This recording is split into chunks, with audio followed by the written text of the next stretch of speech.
अनदेखा हीरो। एक छोटे से गांव में अर्जुन नाम का एक साधारण आदमी रहता था। वह एक सरकारी स्कूल में चपरासी था।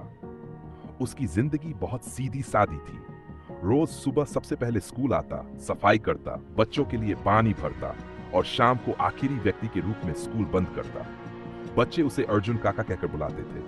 वे उससे हंसी मजाक करते, उसकी मदद भी लेते, लेकिन कोई भी उसकी मेहनत को गंभीरता से नहीं लेता था। स्कूल के टीचर्स और अधिकारी भी उसे बस एक साधारण कर्मचारी ही मानते थे। अर्जुन काका को इससे कोई शिकायत नहीं थी। वह अपने काम को पूरी ईमानदारी से करता और हमेशा खुश रहता। लेकिन किसी ने कभी नहीं सोचा था कि यही साधारण आदमी एक दिन सबकी जिंदगी बदल देगा। एक दिन अचानक गांव में भारी बारिश शुरू हो गई। देखते ही देखते नदियां उफान पर आ गई और गांव के कई इलाकों में बाढ़ का पानी भरने लगा। स्कूल में भी पानी घुसने लगा था। हालात बिगड़ते देख सभी लोग जल्दबाजी में स्कूल छोड़कर भाग गए।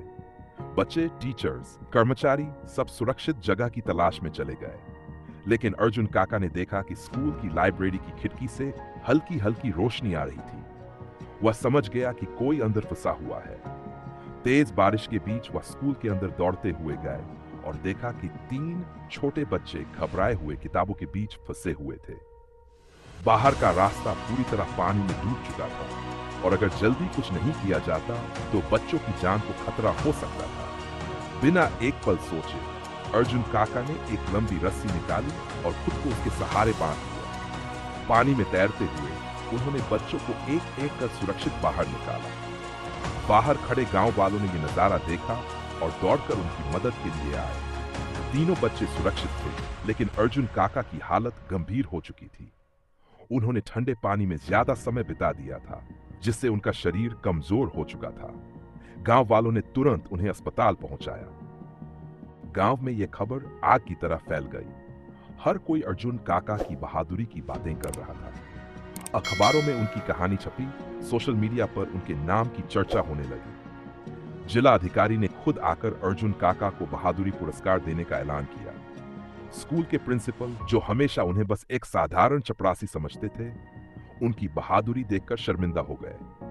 उन्होंने स्कूल में एक सभा आयोजित की और अर्जुन काका को सभी बच्चों और स्टाफ के सामने सम्मानित किया। प्रिंसिपल ने भावुक होते हुए कहा, हमने हमेशा आपको एक मामूली कर्मचारी समझा, लेकिन आज आपने हमें सिखाया कि असली हीरो कौन होता है। बच्चे भी अब अर्जुन काका को और ज्यादा प्यार और सम्मान देने लगे थे। सीख और अंत, अर्जुन काका धीरे धीरे ठीक होकर वापस आए, लेकिन इस बार हालात अलग थे। अब लोग उन्हें सम्मान की नजरों से देखते थे। बच्चे अब भी उन्हें अर्जुन काका बुलाते थे, लेकिन अब इस शब्द में मजाक नहीं बल्कि सम्मान झलकता था। स्कूल प्रशासन ने उनकी सैलरी बढ़ा दी और प्रिंसिपल ने घोषणा की कि हर साल अर्जुन काका के नाम से एक बहादुरी पुरस्कार दिया जाएगा। अर्जुन काका फिर से अपने काम में लग गए, लेकिन अब उनके लिए दुनिया बदल चुकी थी। कोई भी काम छोटा या बड़ा नहीं होता। असली पहचान आपके कर्मों से होती है, न कि आपके पद से।